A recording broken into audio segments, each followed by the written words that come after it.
Heureuse de vous retrouver, mesdames et messieurs. Bonjour et bienvenue dans ce journal. Le sommaire, son Excellence, le président de la République du Sénégal, Bassirou Diomaye Diakhar Faye, était à Touba pour une visite de courtoisie chez le khalife général des Mourides, Serigne Mountakha Mbacké, avant de rallier à la ville sainte de Tivaouane. Pour le plan international, le président continue ses tournées après Mauritanie. Il va dans un autre pays que nous allons vous communiquer dans le développement de ce journal. Une rencontre secrète a eu lieu entre le maire de Dakar, Barthélémy Toye Dias, et Khalifa Ababacar Sall et Aminata Mbengue Ndiaye. Nous y reviendrons dans le développement, bien sûr, de ce journal que nous allons boucler avec la page sportive. Voici le sommaire, le développement, c'est dans un instant. Le journal avec Ami Seck.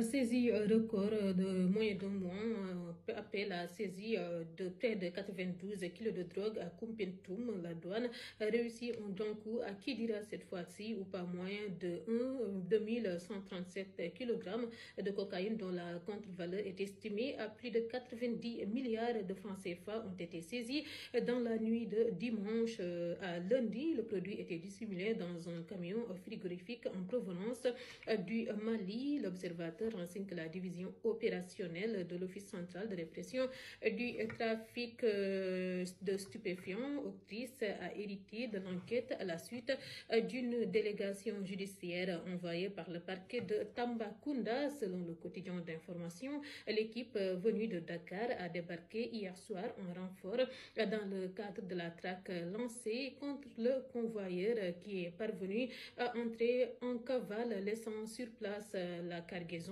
et le camion frigorifique qui contenait la marchandise. D'après des sources de l'Observateur, bien sûr, ce choix se justifie par le fait que ces limiers antidrogue sont mieux outillés, plus aguerris à mener ce type d'investigation complexe et ont une compétence nationale qui permet d'enquêter sur l'ensemble du territoire.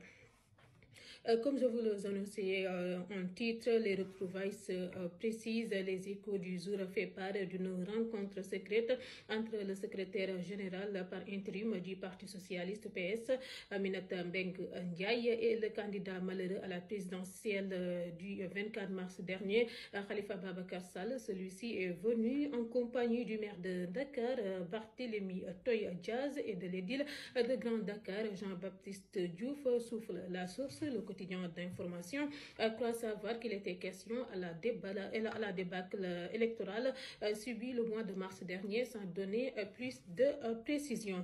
Je vous le disais en titre, après la Mauritanie, le président de la République, Bassirou Diomaye Faye, après sa visite prévue le 17 avril à Nouakchott, il est attendu le 20 avril en Gambie. L'annonce a été faite par le site gambien Kerfatou. Selon nos confrères, le nouveau président sénégalais devrait ailleurs participer au prochain sommet de l'Organisation de la coopération islamique prévu le 4 mai 2024. Président de la République, Bassirou Diomaye Faye, était à Touba hier lundi.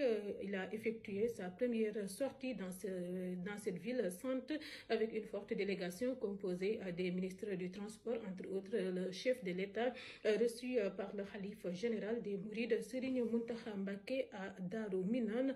Très content de la visite, le khalife a offert au président des cadeaux, un chapelet, un exemple du livre saint et un tapis de prière avant de formuler des prières pour le nouveau locataire du palais de la République. Nous allons boucler ce journal avec la page sportive. Le président du comité national de gestion CNG, Bira Sène, défend le ministre de l'énergie, du pétrole et des mines, Birame Souleye Diop. Le successeur de Antoine Félix Diome est au cours d'une vive polémique. Dans une déclaration publique faite lors de la prière de l'Aïd el-Fitr mardi dernier, il a indiqué que ni lui ni le gouvernement ne parraineront les combats de lutte et les matchs de football et d'autres pratiques qu'il juge futiles.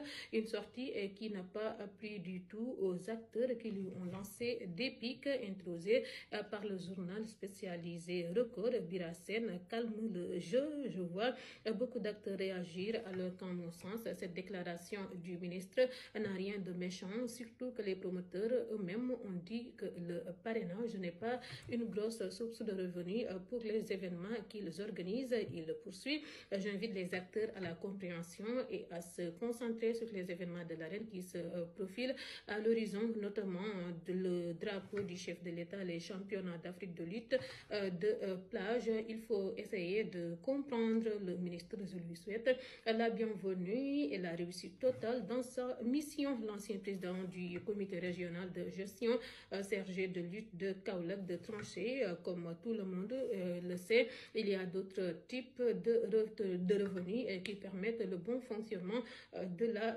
lutte, et je ne doute pas que ce gouvernement ne ménagera aucun effort pour développer le sport dans son ensemble.